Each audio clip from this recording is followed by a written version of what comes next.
It's Medicosis Perfectionalis. Let's talk about class 4 antiarrhythmic medications, the famous calcium channel blockers, at least the non-dihydropyridine ones. And we are here. Calcium channel blockers, they work here on the SA node and AV node. That's why you should not use them to treat Wolff-Parkinson-White syndrome. We divide calcium channel blockers into dihydropyridines and non-dihydropyridines. The dihydropyridines dilate the vessel, D with a D. Dihydro, dilate.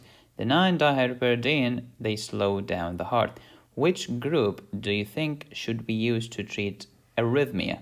Of course, the ones that slow down the heart, no duh.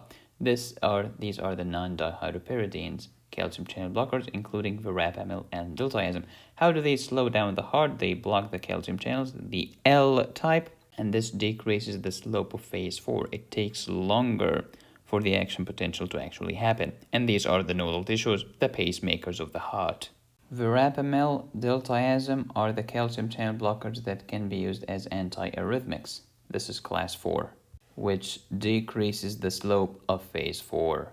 You know, calcium is responsible for contraction of muscle, and these include cardiac muscles and smooth muscles. Calcium channel blockers can block both. If you put calcium channel blockers on a dead gum spectrum, you would realize that nifedipine work more on the blood vessel and verapamil work more on the heart. Diltiazem is kind of in between, but closer to the heart. We have two types of calcium channels, the L type for long-lasting and the T type for transient. Which ones are blocked by the calcium channel blockers? The L type. Calcium channel blockers include verapamil and diltiazem, and this is class 4. They are antiarrhythmics by blocking the L-type calcium channels at the nodal tissue. This will decrease the slope of phase 0 and decrease the slope of phase 4. So they do 4 and 0. Great.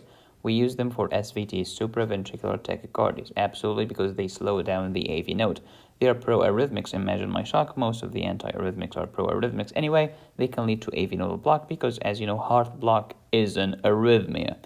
Next, what are the side effects? They can lead to hypotension, especially orthostatic. They also decrease your cardiac output because they make the heart slower and weaker. They decrease the vascular tone, which will lead to ankle edema. They decrease calcium, which can lead to constipation. Anything that messes with the calcium can lead to constipation. Drug interaction. They are added to the beta blockers and digoxin. Why? All of them slow down the conduction of the AV node. That's why you should never use any of these three drugs or three classes to treat Wolff-Parkinson-White syndrome. Verapamil can displace digoxin of the binding site. This can increase digoxin toxicity. Thank you so much for watching. In the next video, we'll talk about class 5 or the miscellaneous antiarrhythmics such as adenosine, digoxin, and electrolytes.